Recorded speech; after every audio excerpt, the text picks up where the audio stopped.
Hi everyone, it's Josh here, and for this week's SYSK Selects, I've chosen our episode on schizophrenia. First of all, please excuse the rampant use of the word schizophrenic. We know better now. And delight in a clip of Wesley Willis's Rock and Roll McDonalds. If you've never heard of Wesley Willis, go check him out, as I clearly want you to do throughout this episode. And also note that there is a rare corrections rather than listener mail, a corrections segment that apparently just didn't take off, probably because we would have just ended up doing nothing but corrections for episodes. At any rate, I hope you enjoy this one. It's a good one. Welcome to Stuff You Should Know from HowStuffWorks.com.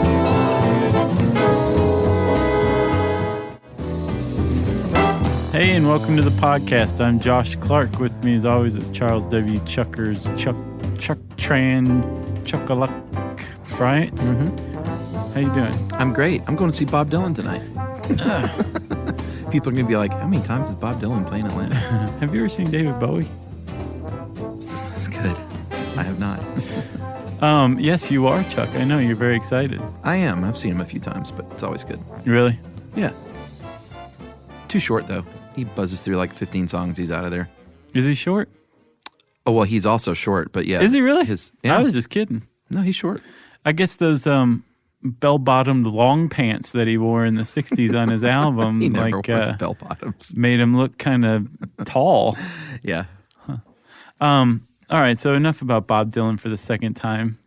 I'm not a big Dylan fan myself. I know. Let's talk about schizophrenia instead. Okay. So I was looking for an intro for this, and I mean, there's plenty of stuff, but it's all like pretty, research heavy. Yeah. AstraZeneca was marketing Seroquel off-label and just settled. Let's see, what else? Jared Loughner is being medicated against his will, the guy who shot Gabrielle Giffords. Oh, okay, really? Yes, he's been diagnosed as schizophrenic. Interesting. Finally.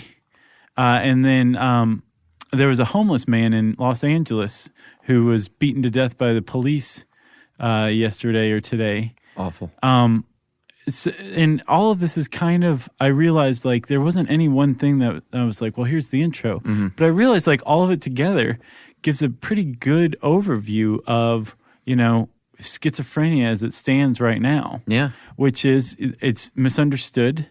It's heavily prescribed. Underfunded. Yeah, and research, that is. Yeah, and there's a lot of people out there who aren't necessarily getting help, who need it. Yeah, in fact, I got a stat if you want to go ahead and go there. You got a bunch of stats you said for this, right? I do.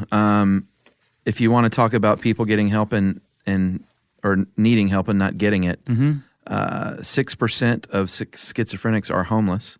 Yeah. 6% are in jail or prison.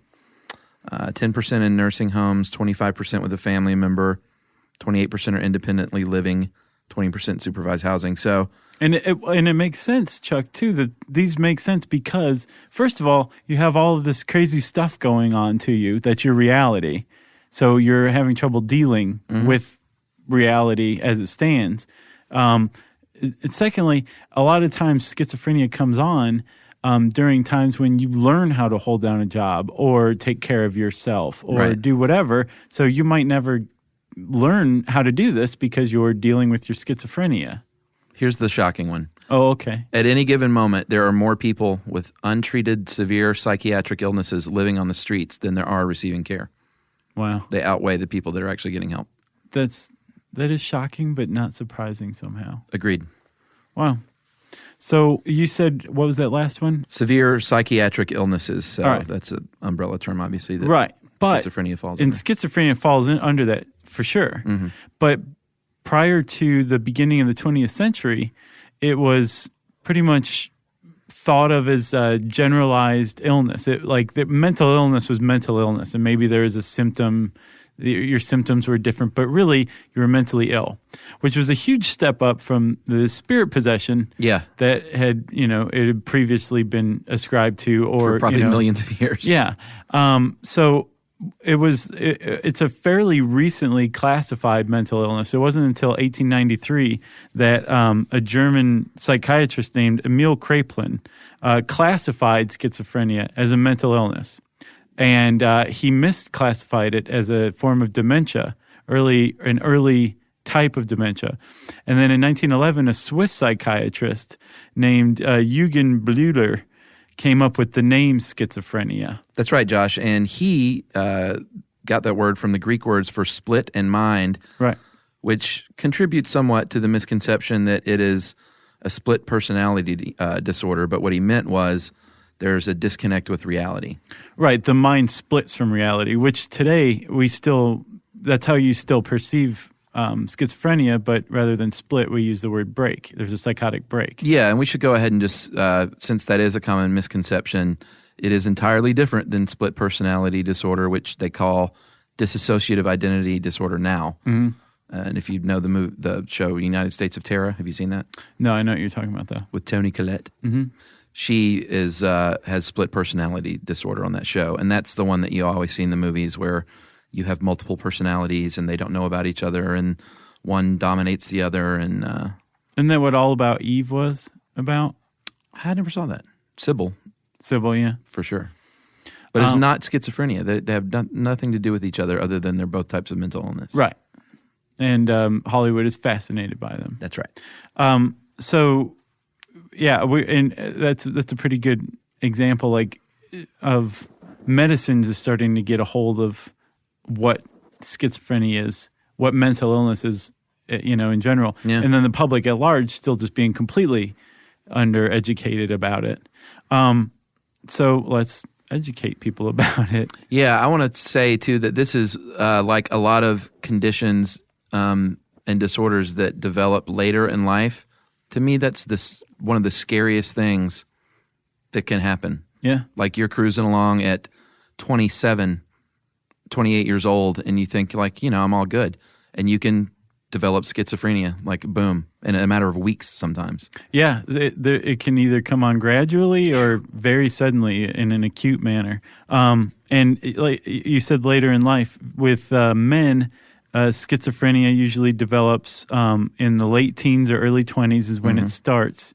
Or in women, it's the mid-20s or the early 30s. So yeah, by the time I was 30, I certainly didn't think I was going to become mentally ill. No, you thought, I know my demons. Yeah. I can write them down in a list. I can quit them anytime I want. Yeah, and that's what they are. Right. They're self-imposed demons. Right. It wasn't something that was beyond my control that happened to my mind. Right. And yeah, that's how schizophrenia hits you later in life, and it can happen all at once or gradually. And this is not to scare the crap out of you if you're in your teens or 20s, because there's only about a 1% chance that you'll get schizophrenia. It depends. If you're part of the general population, there's a 1% chance. True. But as we'll see, good point. There are risk factors that increase your chances of having schizophrenia. And no, we're not trying to scare you, but I guess kind of the newest forms of treatment or newest thoughts about treating schizophrenia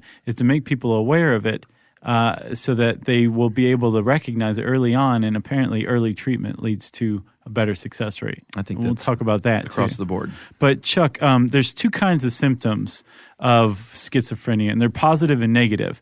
And it's not like positive symptom means you hallucinate bunnies, where negative symptom means you hallucinate like a hell demon. Right. Instead, positive symptom is like an exaggeration of normal behavior. So like, I see you, I hear things, but I don't see you with horns. Right. And I don't hear Kermit here talking to me. Right. Right? So a positive symptom is an exaggerated behavior. Negative symptom is the absence of normal behavior, like you lack affect or the ability to experience any emotion, or you basically are just generally apathetic, right? Yeah. And so those are that's positive symptoms and negative symptoms. Yes, and certain negative symptoms are cognitive that deal a lot with attention span and memory. Lack of memory, inability to plan anything or organize anything. Right. And then another form of negative, I should say, is called avolition. It's basically, I think Krepler, the guy who first classified schizophrenia, call it the annihilation of the will, where you're just so withdrawn you no longer engage in goal-directed behavior, from brushing your teeth to paying your bills to doing anything. You're just totally withdrawn. Wow. So that's not the form of schizophrenia you usually hear about, but apparently it's fairly common. Really? Yeah. So to get diagnosed, Josh, you have to exhibit a certain number of these symptoms over at least 6 months without stopping, right? Yeah. If you have, is it schizophreniform? Is like it's schizophrenia, but it lasts less than 6 months. Yeah, that's schizophreniform. Right. Good point. But if you, according to the DSM, and we should say like this is, it's based on clinical observations or whatever, but this is the DSM saying 6 months. It may be, you may have schizophrenia and you just haven't reached the 6 month, period yet. Yeah. But you're still schizophrenic. But to be diagnosed by a psychiatrist or a psychologist who's a member of the APA, you have to have X number of symptoms for 6 months or more. Yeah, and they have to do that because it's like the same as the cops when they say you can't file a missing persons report unless they've been gone for 24 hours. It's not like that, but it's sort of like that. Now there's like a law, I think in Michigan, called Kaylee's Law or something that they're introducing, where if you're a parent and you don't report your kid missing after 24 hours, it's a felony. Oh, really? Yeah. What kind of parent wouldn't do that? The parent that... Casey Anthony? Yeah, made the kid go away.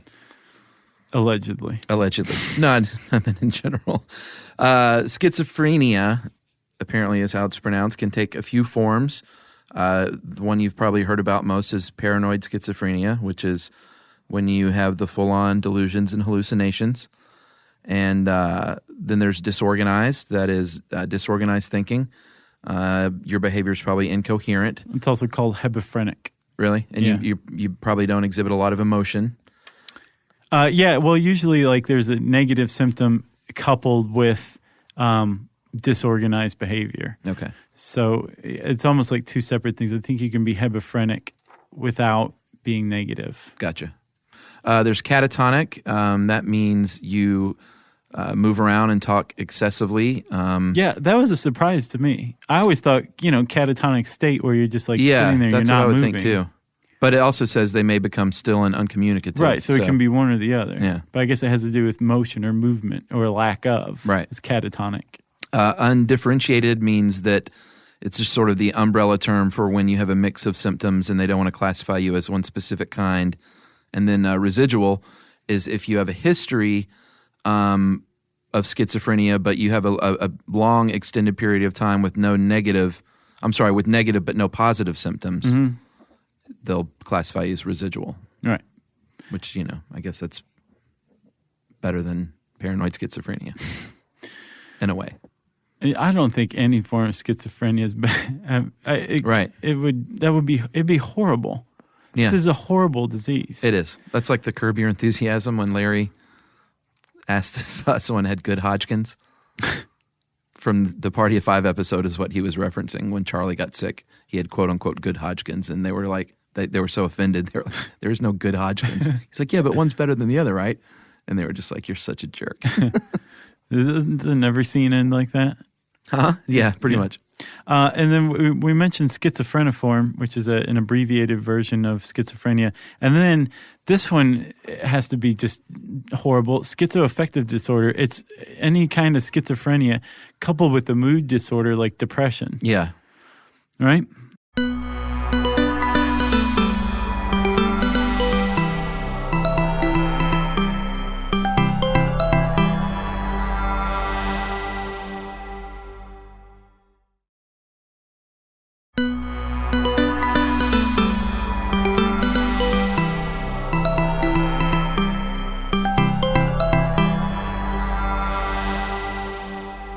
So we should probably say there's delusions and there's hallucinations mixed in together often with schizophrenic symptoms. And they're often confused. But a delusion is a false belief. And hallucination is a false sensation. Like, hey, I'm Jesus Christ. That would be a delusion. Right. Or, hey, there's Jesus Christ on top of that subway car. That would be a hallucination. Yeah. Right. And you can extend that to anything. It doesn't have to be Jesus. Or a subway car. You're right. But there's just studying hallucinations and delusions are really, really interesting in my opinion. Agreed. The most common hallucination is auditory among schizophrenics, and the most common auditory hallucination are voices. Yeah, they hear voices that can come from anywhere. From this Kermit the Frog could start talking to me, or it could come from thin air, or it could come from the electrical outlet in the wall. Right.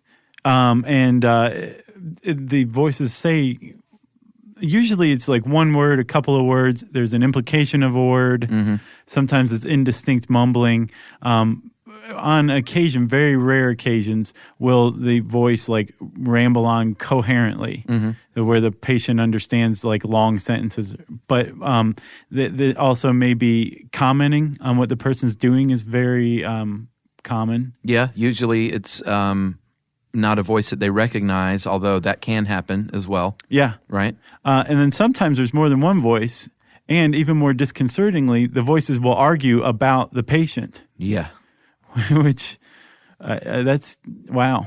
Well, there's a guy on MARTA that I see and a lot of people that you see that are walking down the street screaming out loud, there's probably a pretty good chance that they might be paranoid schizophrenics. Yeah. And they are yelling at the voice in their head. That reminds me of the stand-up bit I saw when I was a kid in the 80s. This guy was like, this comedian said he was walking down the street and he walked past this guy who was talking to himself and he was just mumbling. He sounded so angry. And the comedian goes, and I thought, man, that guy is really crazy. He's talking to himself. And then I thought, wait, who am I talking to?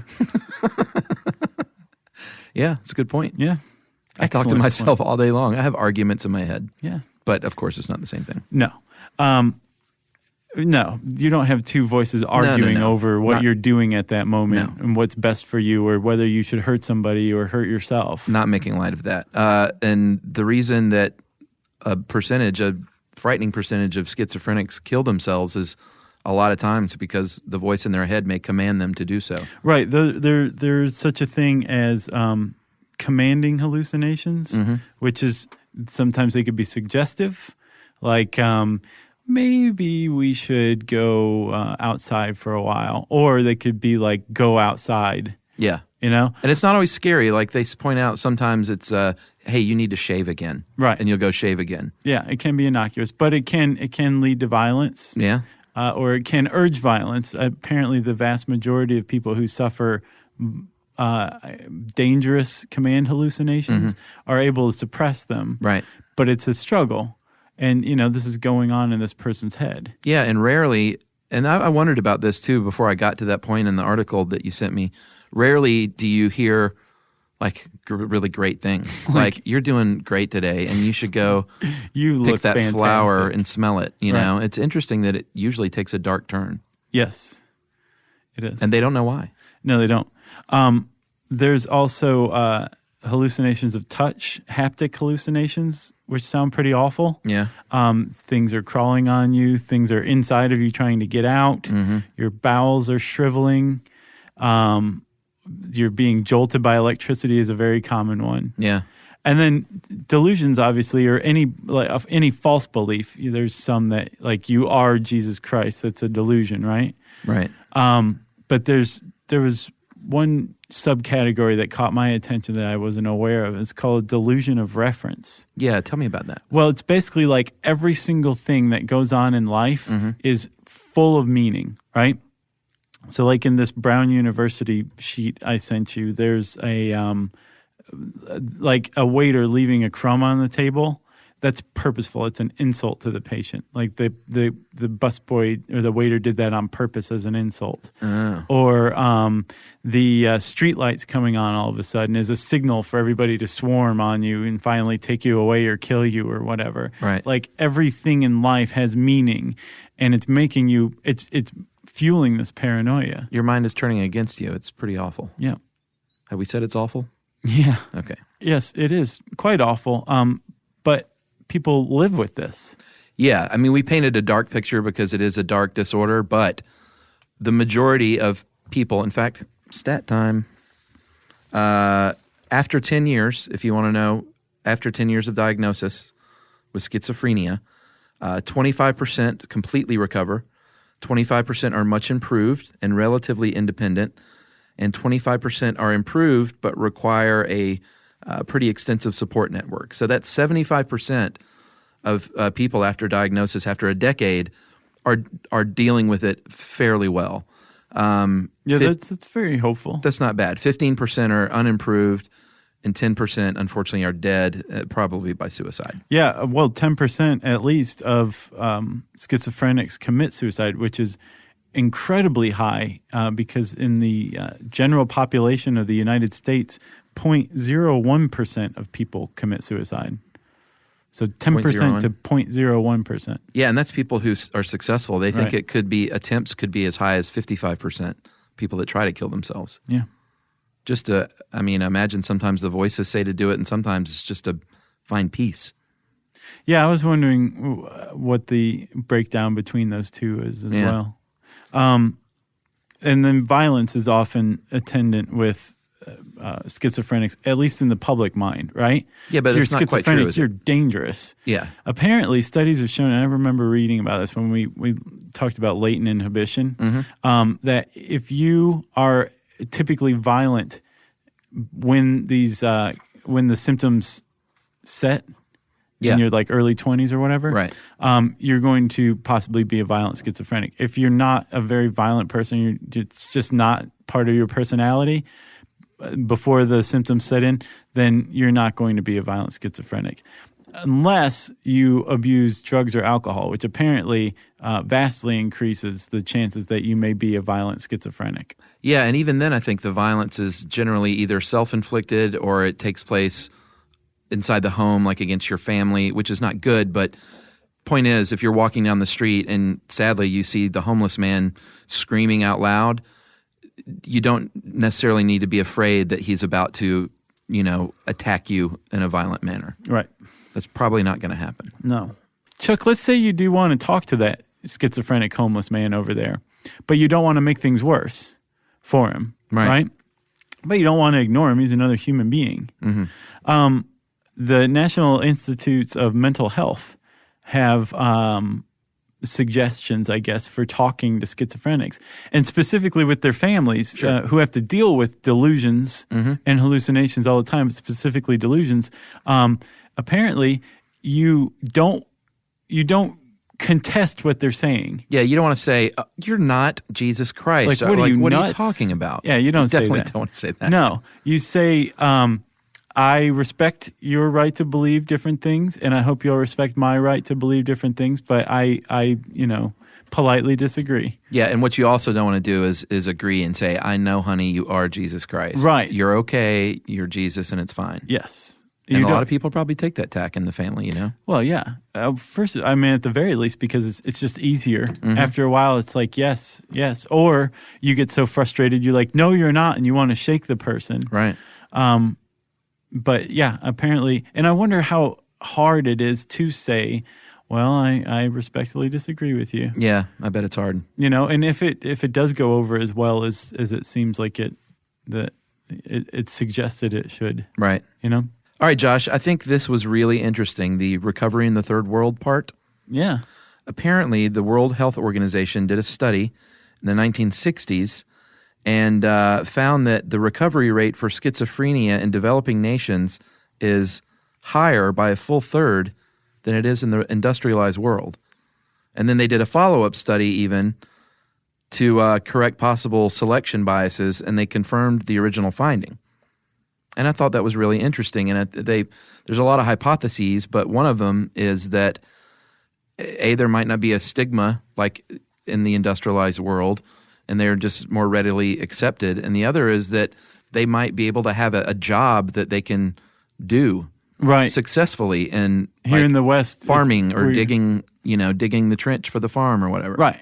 Here in the West, we're very competitive. Yeah, it's hard to get a job that a schizophrenic can maybe successfully complete. Right. And, the rest of us are paranoid enough as it is about losing our jobs. If you are clinically paranoid schizophrenic, then it's probably going to be very difficult to keep your job. True. Or do it in a way that will help you keep your job. That's very true.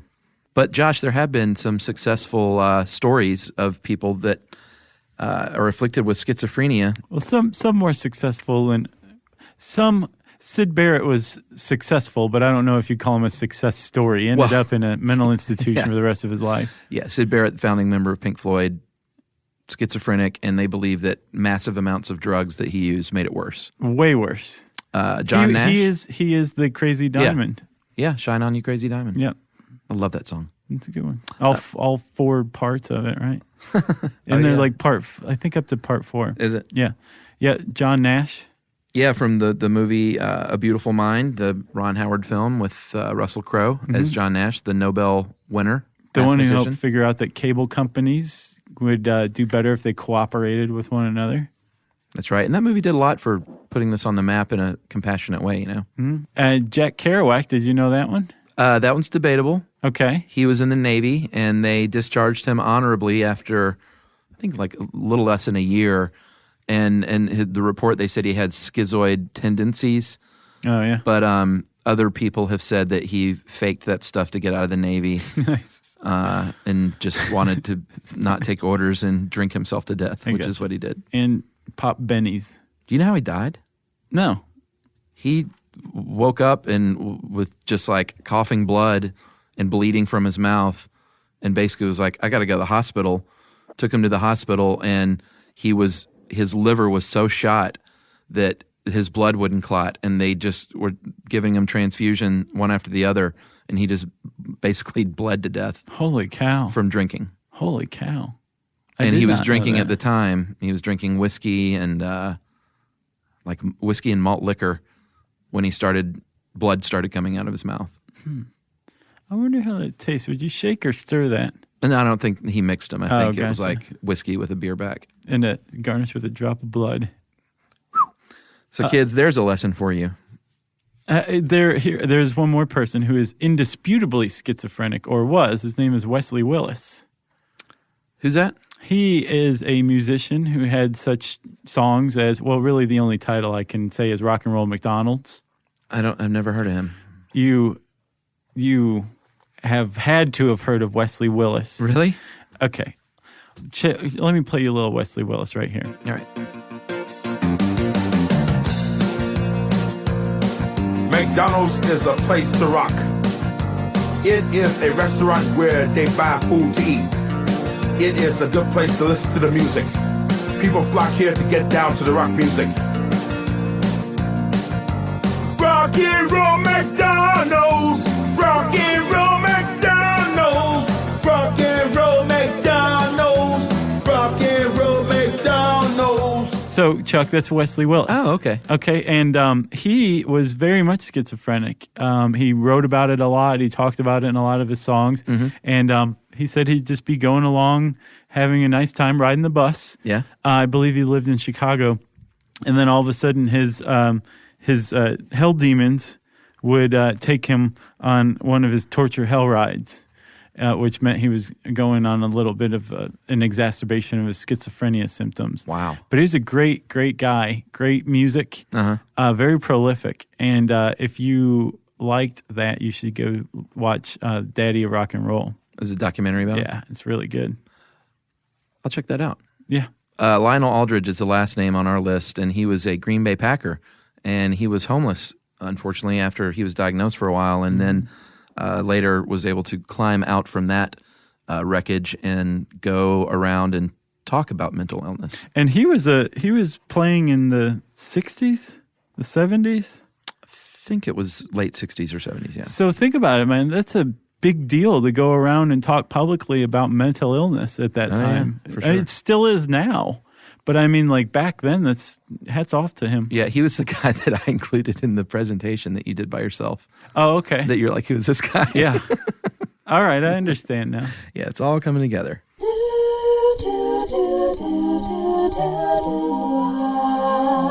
Stuff you should know.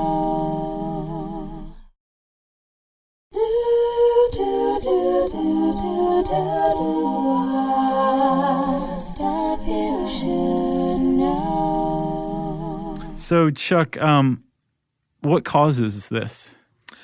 Well, it seems like there are environmental factors and there are genetic factors. They've isolated what they believe are some genes, the DISC1, the dysbindin, the neurogulin, and the G72 genes. Okay. And they think there might be up to a dozen more genes that could impact this. Okay, so the basis of that is that they can't just look at your genes and say you're going to be schizophrenic. Right. It's possible that it's because we just haven't isolated all the genes and don't know the right combination yet. Right. Or it's possible that it's from other causes. One of the theories that's out there right now is that it's the result of an in utero exposure to either a flu or the dread toxoplasmosis. Remember toxoplasmosis? I do. That hijacks rats' brains that's found in cat urine? That's why if you have a cat and you're pregnant, you don't be cleaning up that litter box. Right. And they think that one of the reasons, well, I guess one of the pieces of evidence that supports this is called the birth month effect. Uh-huh. And the birth month effect is if you were born in winter months or early spring months, you are at a higher risk for becoming schizophrenic later in life. And they think that those are flu months. Yeah. And another aspect of it is apparently the brains of schizophrenics show inflamed white blood cells, which is a sign of an infection. Mm-hmm. And they think that possibly all of us are carrying around a retrovirus encoded in our genes that lies dormant, like MS, right? That under the right circumstances, like early exposure to an infection, can trigger its release or trigger its activation, and it takes 18 to 20 to 30 years to come on. Now you see why people that are pregnant are worried a lot. It's amazing that like we've gotten anywhere. I know. Yeah. So what else? Well, they do have some new findings. I got this today from the internets. They have a New South Wales study from Thomas Weichert. He has identified the brain mechanism that derails decision-making in people. So basically, the part of the brain is called the ventral striatum, and it lights up. You know, they put people in the MRI. It lights up when in response to rewards in healthy people, and it's linked to your decision-making, but completely unresponsive among schizophrenics. Mm-hmm. So they don't know the difference between expected and unexpected rewards, and so they don't have the opportunity to make a good decision to begin with. Wow. And that, you know, it's a nice finding. It doesn't get us any closer. Well, maybe it does. You never know. They say with proper funding that they predicted 2013 they could have a cure for this. Well, yeah. But they don't get proper funding. No. But they're looking into stem cells, right? They're looking into figuring out if it is an infection, and if so, like combating that. And we've also long had antipsychotics. One of the things, strangely enough, that helped develop antipsychotics or better antipsychotics is PCP. Yeah, apparently researchers figured out that phencyclidine, PCP, the drug, angel dust, produced such similar symptoms to schizophrenia that they started investigating it and found that it had to do with the neurotransmitter glutamate, right? Right. And dopamine, right? Yes. Well, it has to do with both, but the emphasis before on antipsychotics was strictly dopamine. Okay. And all it did was keep dopamine in the synapses longer by blocking its reuptake by receptors. That's what antipsychotics do. Yeah. And then in the 80s, after the PCP stuff, they figured out that there was glutamate was involved, and they came up with atypical antipsychotics, and these focus somewhat on dopamine, but more on things like glutamate and its reuptake. And these things have produced better results with fewer side effects. So they're figuring out how to treat it. Right. The problem is there's all sorts of side effects, even with atypical antipsychotics like weight gain, drowsiness, sluggishness, nervousness, muscle spasms. Yeah, all bulging eyes apparently is one. Oh, really? And I guess most of the stuff can be treated by lowering the dosage, but they're bothersome enough that a lot of people just go off their meds. Right. And, you know, that doesn't help. ECT, electroconvulsive therapy, is another thing that they still do. It's not something, a relic from the 50s.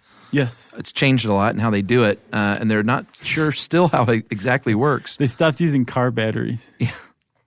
But about 100,000 Americans each year still receive ECT. So that is an option, and obviously the group therapy and family therapy help just the dealing with it aspect of the family. Yes. So we encourage you to seek help as soon as possible. Yeah, and apparently families can help in very little ways. They're encouraged to set small goals. Mm-hmm. Apparently, especially if you have lost your drive or your will as a result of your schizophrenia, or you're disorganized, right? It can just be compounded by all the, like when your life is disorganized, sure, it seems just completely unwieldy. Yeah, like where do I start? Right. Now, if that's a symptom of your schizophrenia, it's just that much worse. Right. So if you can help a schizophrenic get back on track by setting small goals and building up their confidence again, apparently that has a measurable effect in their recovery. I'm sure. And then the one of the leading edges of schizophrenia treatment right now is based on this thing called the prodrome, which is the period between the onset of symptoms where you think, maybe I am Jesus Christ, and the time when that seems like your reality. So it's this point where you're starting to have the ideas, but they still seem bizarre or weird, or why am I having these ideas? So if you apparently seek out treatment for schizophrenia, mm-hmm. when you start to have these ideas, in the prodrome, the success rate of treatment is through the roof. Really? Yes, this British doctor in the late 80s set up shop in these two towns outside of London, and he set to work finding every potential early case of schizophrenia he could. Mm-hmm. And he started treating people with therapy and low doses of antipsychotics. And in 4 years, those two towns had 1/10 of the prevalence of schizophrenia than the rest of the country. Wow. Yeah.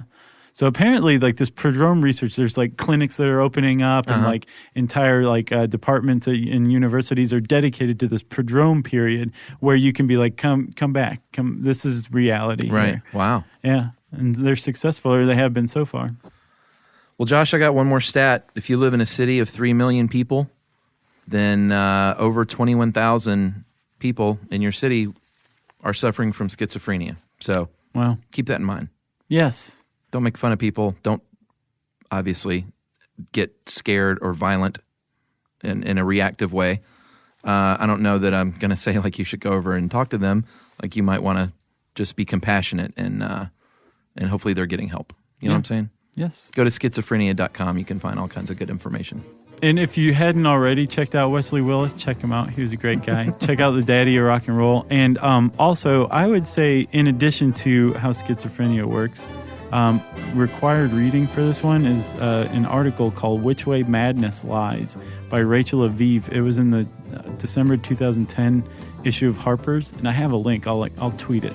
Okay. I'll tweet the link. How about that? That sounds great. If you want more about schizophrenia, there's plenty of it. There's an article and then some on the site. Just type schizophrenia, which again means split mind. That's right. Into the search bar at howstuffworks.com, and that brings up what, Chuck? Listener mail? Yes, Josh. Specifically, corrections, which we haven't done in a long time. Oh, wow. I forgot about those. Yeah, well, we'll correct ourselves on Facebook and stuff, but they mounted up, so I figure we might as well go for it. Okay. How wildfires work. Oh, man, I don't have this guy's name. A couple of people sent this in. The flashpoint of paper is not Fahrenheit 451. I said books. The flashpoint of books is not Fahrenheit 451. It is Fahrenheit 851, Celsius 450, and Ray Bradbury apparently changed the title because Fahrenheit 451 sounds a lot better than Celsius 450, apparently. What was 481? No, Celsius 450 is the flashpoint, or Fahrenheit 851. Oh, 851. That sounds just as good as 451, I think. Yeah? Okay. But I assume that as well. Man, I wish I had his name. You know who you are, and it was a very nice correction. Those are the ones we like to read. Then we got a correction on who was the first murderer. Apparently, David says, and he even sent in a copy of 1491 by Charles Mann. What? Where?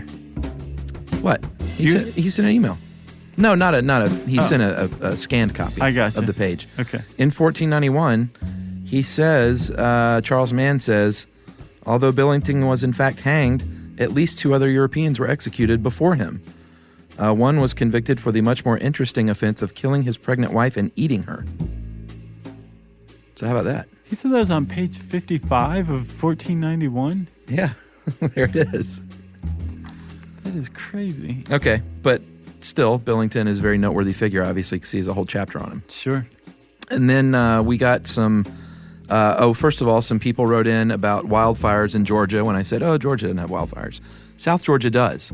And there's actually one going on right now in the Okefenokee. So I misspoke for sure because I was just talking about the North Georgia mountains, which are very lush and green. Mm-hmm. But South Georgia can get quite dry, and there are wildfires in Georgia.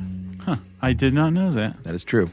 And then finally, we got an email from an actual Hindu named Kush, Kush, and Kush says, you guys missed a few things. Hinduism technically, only has one god, not a pantheon. It's complicated to explain, especially to non-Hindus, but the general idea is there is one universal soul or god that encompasses everything called the Brahman. Okay, I've heard of that. Not the Broham.